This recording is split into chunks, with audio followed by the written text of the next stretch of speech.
Would it be cool to wake up every day knowing that you're only doing things that you really like to do?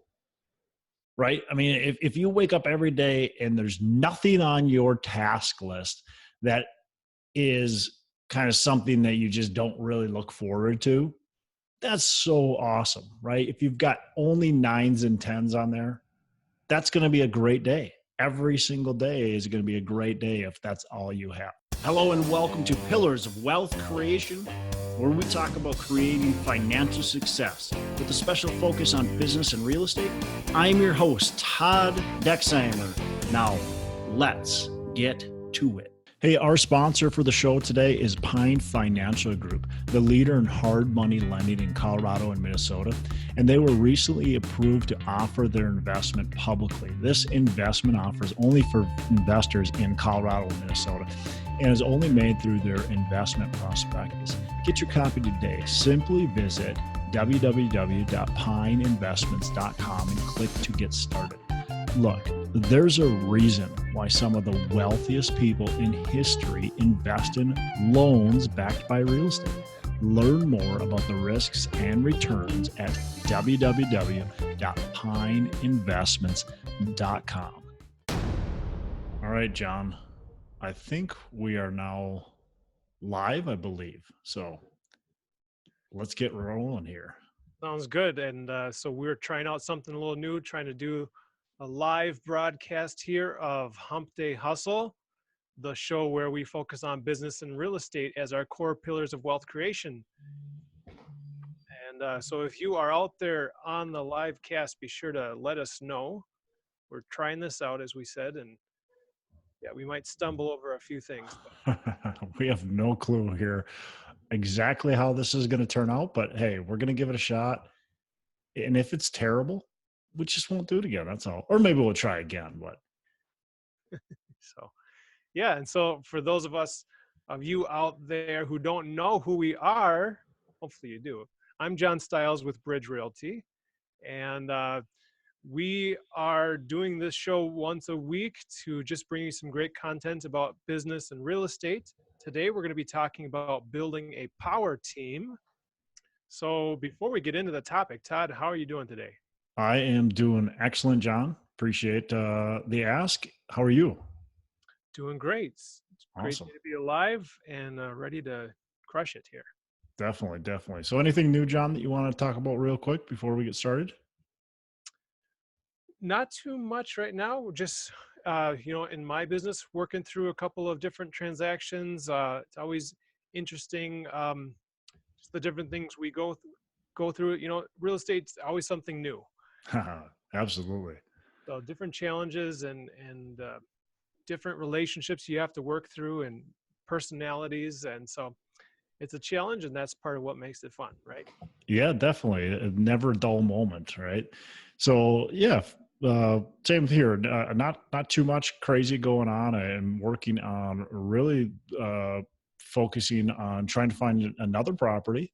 Hopefully to be able to close. My goal would be to close a minimum of one property before the end of this year, but ideally two. So we'll see where we can get with that.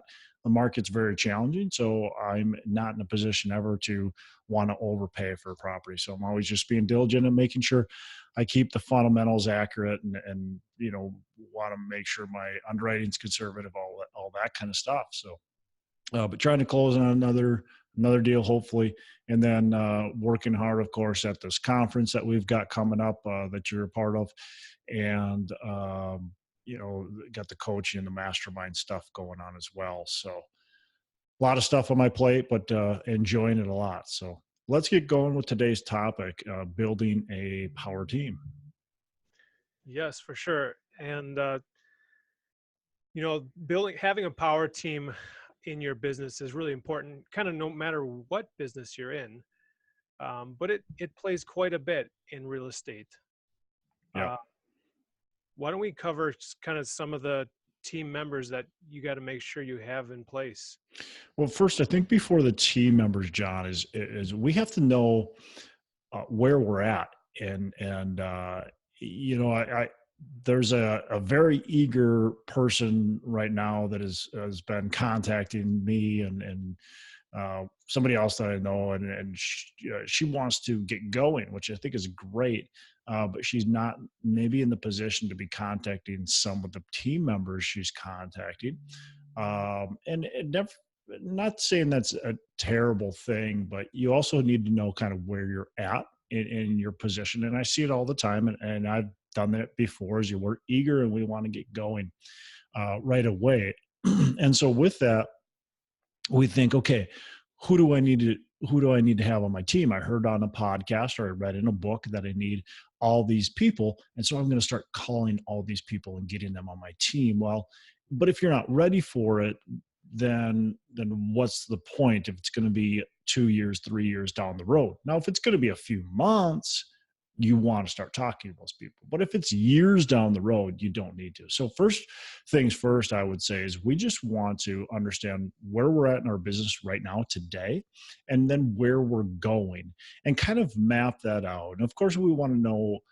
We always want to look at kind of that maybe that end game of what we want and what does it take to get there, and then how long is that going to realistically take, and what are the steps in between. And that helps us figure out who we need in place. So I don't need to hire 6 employees my very first day that I start my brand new business and I have no properties under my belt. I've got no experience. If I hire 6 employees, how am I going to pay for them, right? And maybe you've got millions of dollars in the bank, and so you're not worried about it. You just want to get going really fast. But most of us aren't like that. So we have to figure out, okay, where are we at right now? Where are we going to go? And who are the people today that we need in our business? It oftentimes the people that you need up front, they're not going to be employees. They're going to be people that are on your team that don't necessarily work for you. So, for instance, a guy like you, John, you're a real estate, you sell real estate. If I want to buy real estate, I'm going to call John Styles up and I'm going to say, hey, John, this is what I'm looking for, give you my criteria, and you're going to be considered one of my team members. I'm going to make sure we contact each other quite a bit. I'm going to make sure I build a good, strong relationship with you, and going to make sure that you know that you're part of my success. And then I'm going to ask you for referrals for maybe some other team members.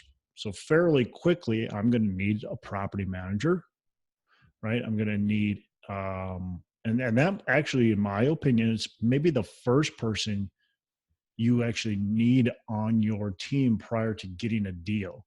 Now, could you contact a broker first or agents first? Yeah, but you need to make sure you've got a good, strong property management and that you can actually get that in the market you're looking in. Or maybe you're going to manage it yourself. Well, then we need to figure out, okay, what does that actually look like? Beyond that, we need to start looking at so probably number one, in my opinion, is property management, right? We got to have good, solid property management. If we can't have that, there's no point to buy a property. Next thing is I have to get a lender, right? So I have to get lenders, maybe a mortgage broker or lenders. And if I can't get a loan, there's no point to buy a property. Next thing would be a real estate agent / broker.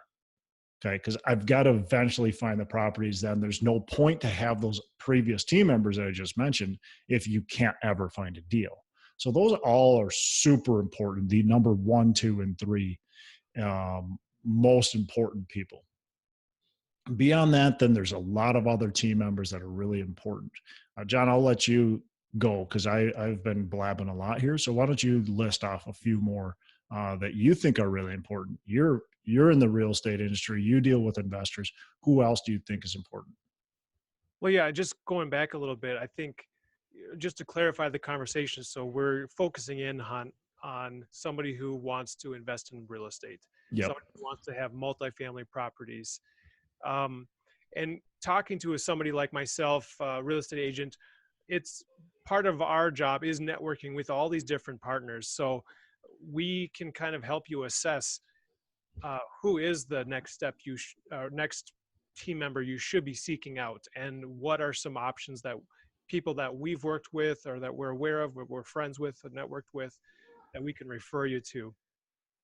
And so I'm always happy to talk to people, regardless of where they're at in their journey towards real estate investing, brand new or a seasoned veteran, and I can kind of help you determine what that path might look like, and some of the steps to expect along the way. Yeah, for sure, for sure.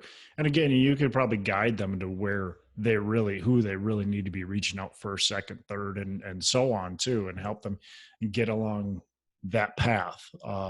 If somebody's just doing that preliminary research, they might not need some of the people that we'll mention on the list right away.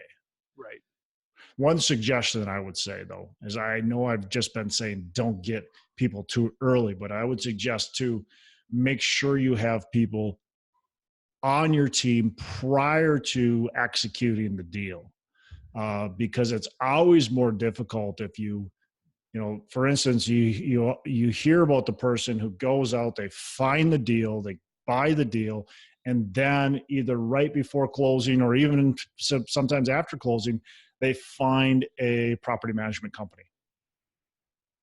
It's too late for that property management company oftentimes, because that property management company can be a big part of your success. They're going to be able to tell you, are your rent assumptions correct? They're going to be able to tell you, is this property in the area that you think it is?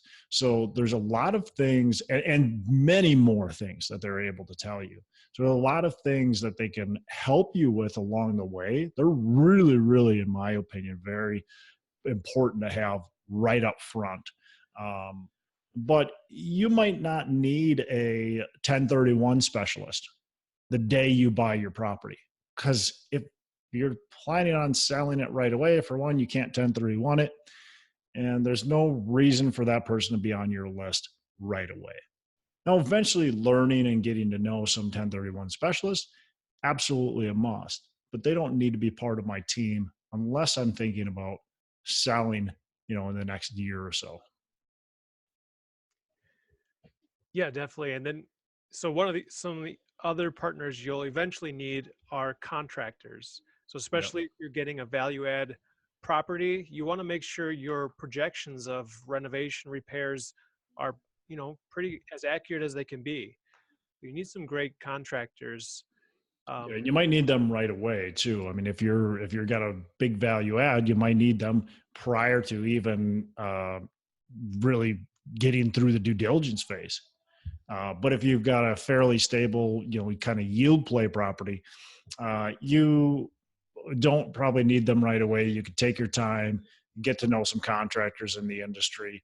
You could probably rely on your property management company's maintenance people for the most part, and then have some contractors down the road. yep. And that property manager should and would already have lots of those maintenance people and contractors already in place. So that's one of the reasons why it's great to start with your property manager. Yep, absolutely. And who else? Anybody else? You're going to want to have some good financial advice, whether that's your tax accountant, your financial planner, because they're going to be able to look at your overall picture financially and see how does real estate fit into that. Yep.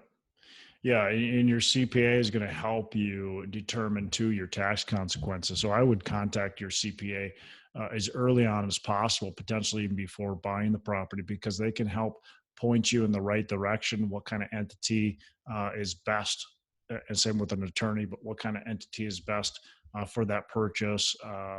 You know, should you do a cost seg study right away? Or does it even make sense on that property?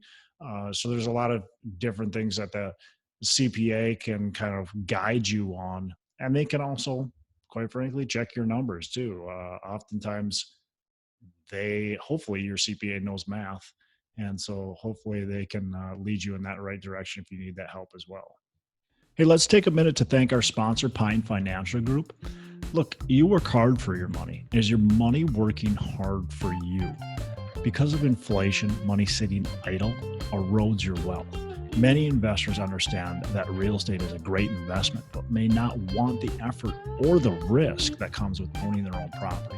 They want to sit back and have payments hit their bank account each and every month. Stop eroding your wealth and start building it by asking your money to work for you. You should be earning profits while you sleep, an investment backed by real estate. Pine Financial Group, the leader in hard money lending in Colorado and Minnesota, was recently approved to offer their investment publicly. This investment offer is only for investors in Colorado and Minnesota and is only made through the investment prospectus. Get your copy today. Simply visit www.pineinvestments.com and click to get started. There's a reason why some of the wealthiest people in history invest in loans backed by real estate. Learn more about the risks and returns at www.pineinvestments.com. It's www.pineinvestments.com. Hey, I'm super excited to announce the North Star Real Estate Conference that I am putting together along with a few other friends, and we are expecting to have a great crowd there. This is going to be September 20th and 21st in Minneapolis in the Twin Cities area. And hey, it'll still be warm. And we're going to have a ton of great speakers there. We're going to have some motivational speakers. We're expecting to have speakers talking about a lot of different commercial real estate topics, multifamily and commercial real estate. So we want you there. We would love to have a great crowd there. We would love to have you there. And the cool thing with this conference is all the profits are going to benefit charity. They're going to benefit Junior Achievement specifically, who they serve underserved youth, and they bring financial education to them. They not only teach financial education, but they teach the kids how to be entrepreneurs, how to be business leaders, and how to really do fantastic things after they're out of school and moving on. So that's who we're going to be benefiting. We're going to also have a charity gala. It's going to be a fun event, and I'd love to have you attend. So again, it's called the North Star Real Estate Conference. Check it out. We've got links that we'll put on the show notes. We would love to have you there. We'd love to have you attend. Speaker lineup is coming, and that'll be announced shortly. We do have a few speakers already lined up, so you'll be able to see that. We've got Trevor McGregor will be our keynote speaker. He's a master platinum coach. So you're going to love this event. We are going to just have a ton of fun and learn a bunch, and also benefit a great organization as well. I will see you there. Check out our show notes for the links. Who else, John? There's got to be more. So, at some point you're going to want probably an assistant to help you go through the books, go through, depending on how you have things set up, how big of a property is, how much, how big the volume of accounting is. That might be all handled within the property management company, or it might be handled within your CPA company that you're hiring, or it could be handled internally within your own company. There's a lot of ways to do it. Yeah, and it depends on where you are, right? If you're just getting started with maybe your duplex that you're buying right away, an assistant might not be necessary. You're going to do a lot of the things yourself. But for me, when I started, I had my own.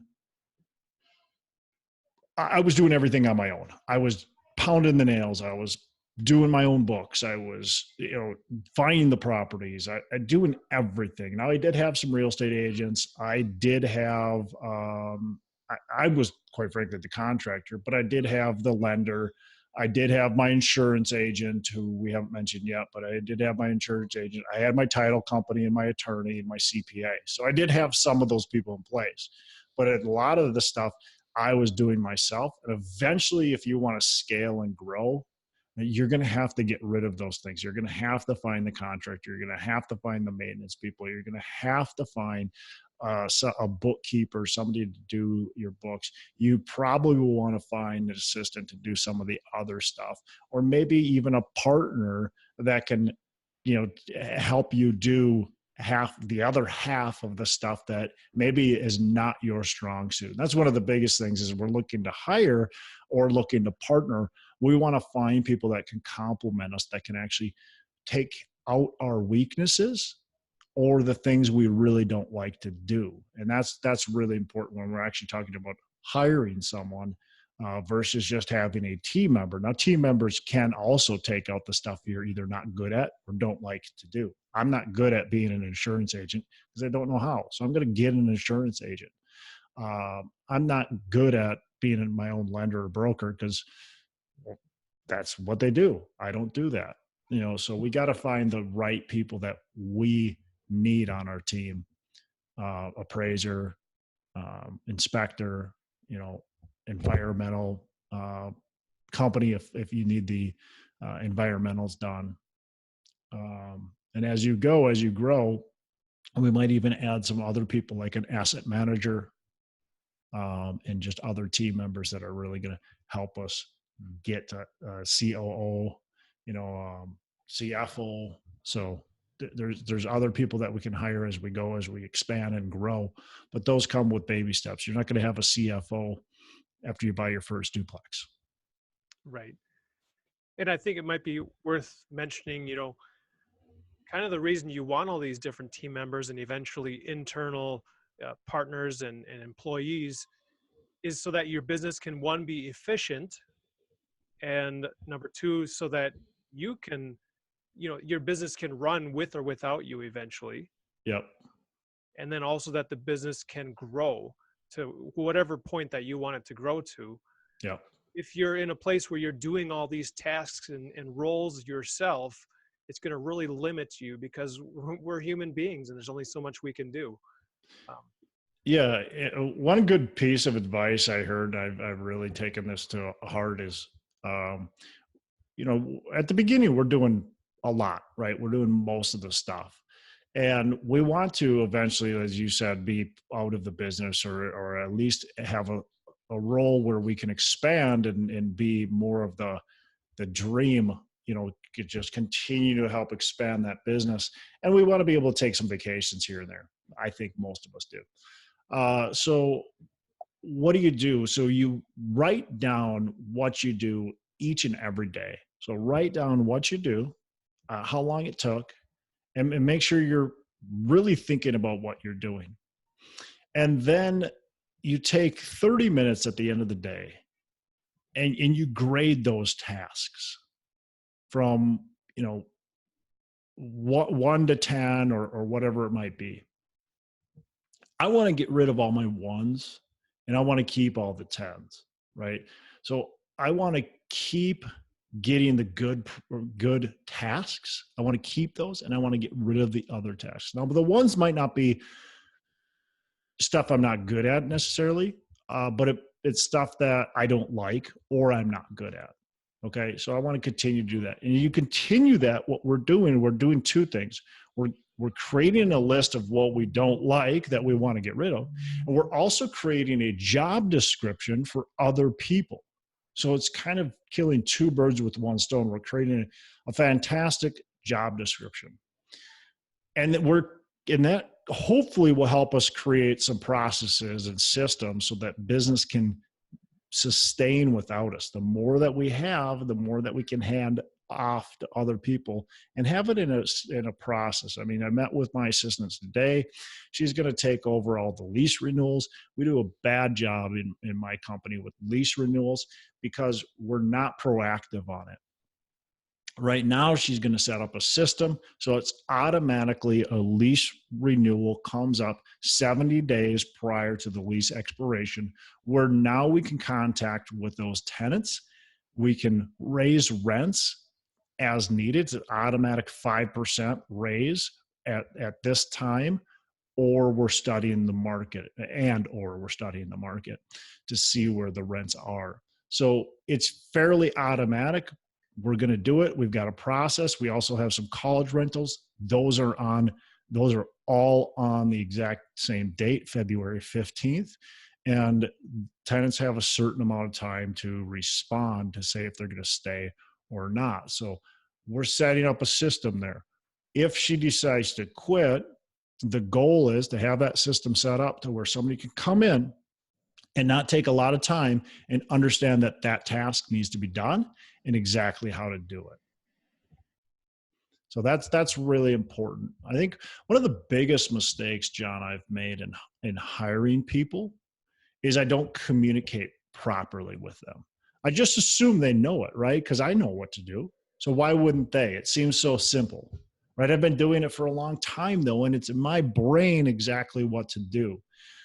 So I think that's a big thing with anytime you're hiring somebody. Make sure your communication is really really solid, and make sure it's all written down. If you don't have it written down, you're just expecting them to remember it, and that's never going to be a good long term solution. So, um, yeah, Yeah, it's great to have, good expectations set up front, yep. so that you're not disappointed when they don't do what you thought they were gonna do. Yep. Good expectations, make a super detailed job list, and then make sure that you're asking them what they need. What do you need for support? How do and giving them responsibility too. I think that's really important too. Giving them responsibility, understanding that there's some things. Look, we've got this system set up, but we also want you to make this the most efficient system possible. So if you have changes, suggestions, we want you to take the responsibility to make those changes and suggestions, and we're going to see in if how they work and if they work. We want you to be able to make actual decisions and not just be a robot, and that's going to be really important as well. We want our employees, we want our team members to really be able to make good decisions, and we want to encourage that as well. Yeah, because otherwise they're just not gonna be satisfied in that role, and they'll find a place to move on to. So you have to Yep. train somebody all over again. Yep. Yeah. One of the other big tips I would say on whether it's employees or team members, fire them quickly if it's not working. That's one of the biggest mistakes I've probably made, especially with contractors. I've got, contractors that are doing work on my property and they're doing a poor job. They're not getting it done, whatever it might be. They've got excuses, whatever it is. It's not working out.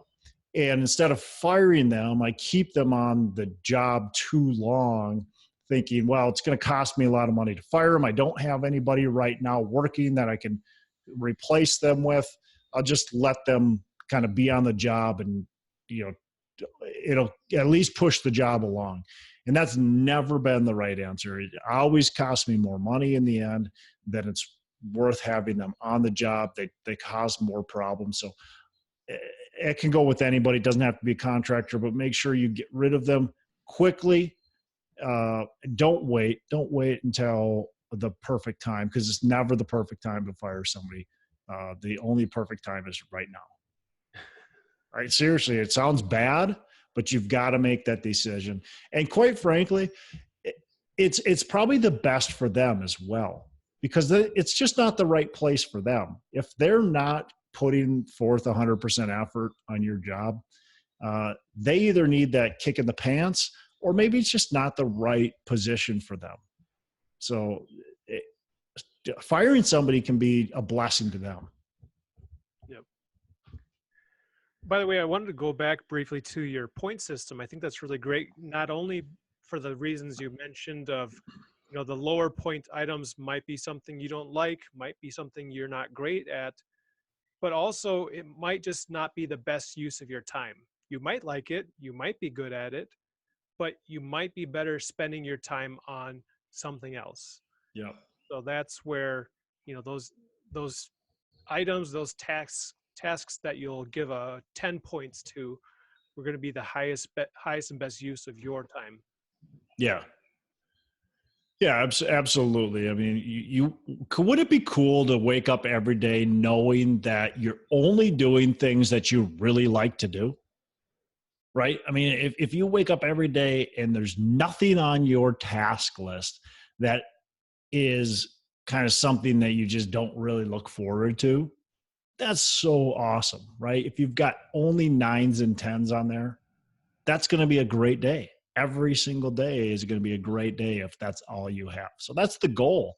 And it allows you to really expand your business and focus on the growth of the business versus, I think most of us, and we talked really about this last week when we were talking about deep work, most of us really are doing a lot of little things, and we're not able to sit there and focus on the truly big things that are going to push our business forward.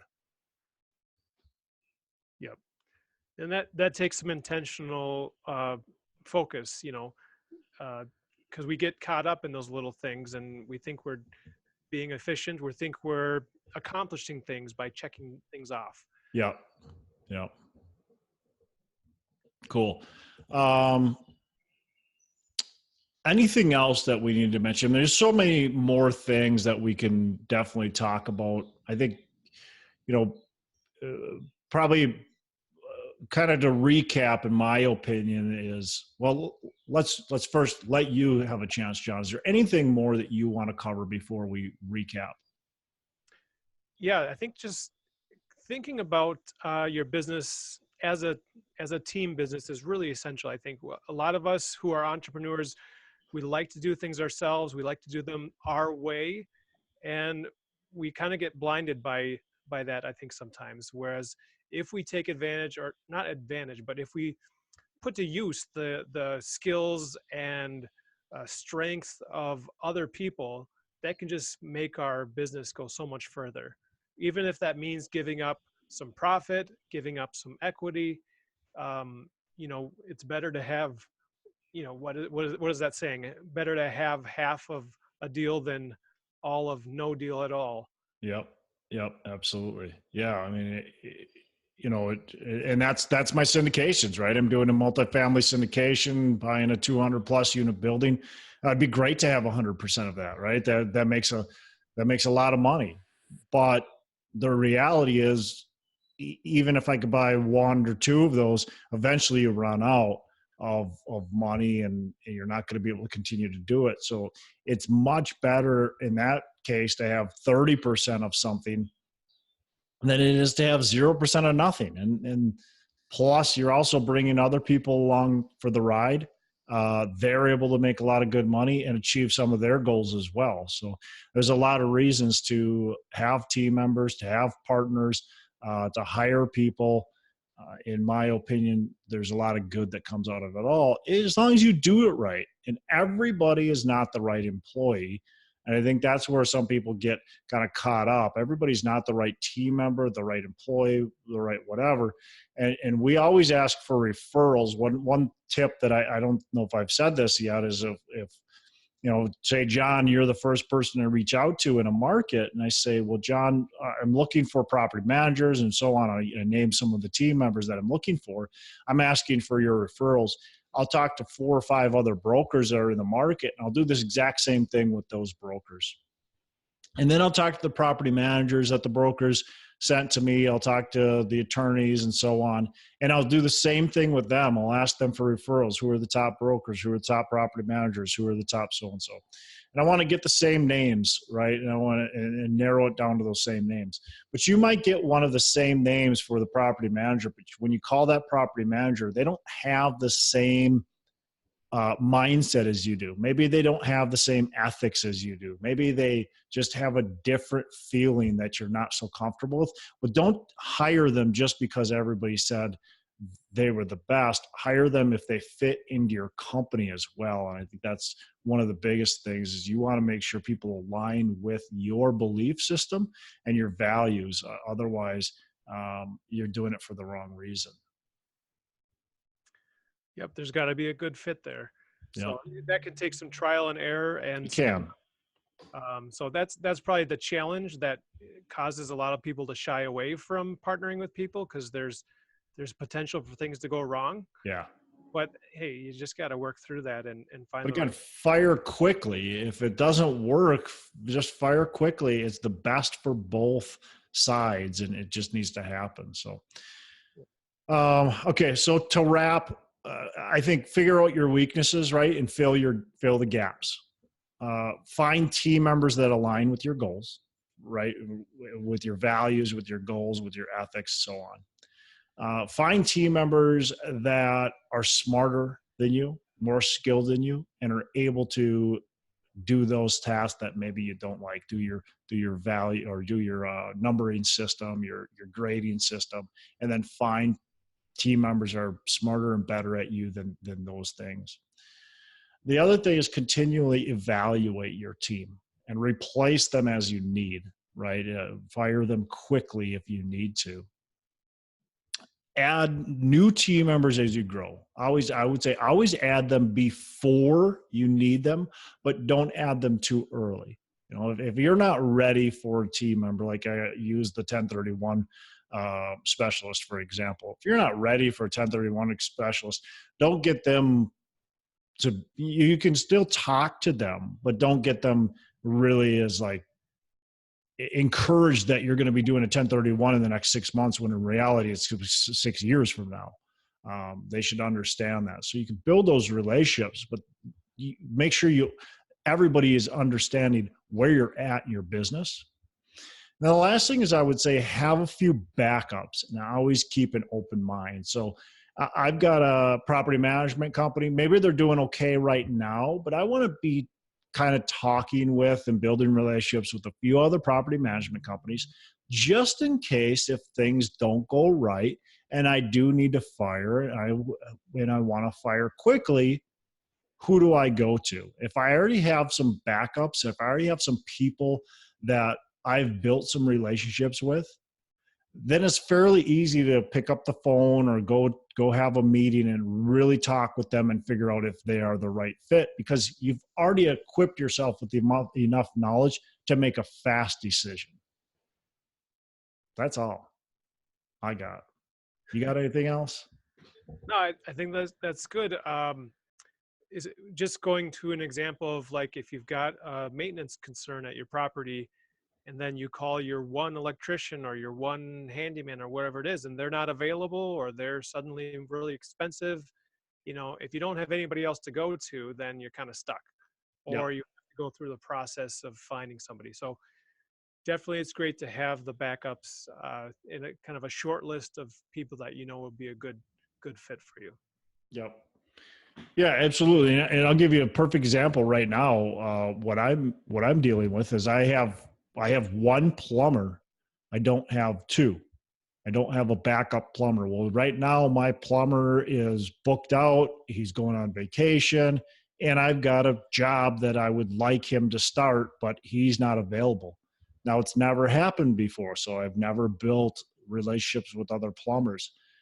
Now I have to last minute start getting relationships with new plumbers. Likely I'm going to end up spending more money on the plumbing than I otherwise would have, and potentially finding the wrong plumber because I've got to do it very quickly. Had I done what I'm talking about right now, having some backups and keeping that open mind, I would have been able to and be equipped to pivot and move to a different plumber. But Yep. I didn't follow my own advice. Well, it can be hard depending on what size your portfolio is, but if you have a large enough portfolio, you can have, two plumbers that are. Well, but you should always have a second plumber on your list. It doesn't mean it doesn't, just because they're on your team member list doesn't mean they are doing things for you day to day. It means you've built some rapport with them. It means you've built a little bit of relationship with them and understand who they are, understand a little bit about the work that they do, and you're already comfortable with a few other plumbers. Doesn't mean that you hire them with every job that you do. With contractors, I always like the idea of having two or three plumbers, for instance, and maybe you've got your main plumber that you hire for most of your jobs, but every once in a while you get a bid from some of the other plumbers and use one of them on a job. And that helps then, again, keep those relationships moving forward. Yep. Cool. Let's wrap, John. All right, sounds good. Well, for those who are watching live, we really appreciate you tuning in. Hopefully you've been able to hit the like button, comment below. If you're watching the replay, this should be on YouTube. You can comment there. You can find the video on Facebook. And yeah, we just like to get your input. We'd like to see how has your experience been building your team. Maybe what team members are you missing out on that you'd like a referral to? And how can we help each other out on this? So we appreciate you tuning into the show. Be sure to give us a rating and review on iTunes so that we can get this out to more people. Awesome. John, appreciate it. Hopefully Facebook Live turned out. I have really no clue, so we'll figure it out soon. You have a fantastic rest of the day, man, and make every day a Saturday. Hey, thanks for listening to the show. Couple things before we go. Again, go on to our Facebook page, Pillars of Wealth. We'd love to have you on there. Go on to iTunes, give us a rating and review, and subscribe to the show. Also, don't forget, reach out to me if you want any help with potentially growing your business, and reach out to John Stiles to help you buy or sell real estate. Thanks for listening. We appreciate it. Have a fantastic the rest of the day. And as I say, make every day a Saturday.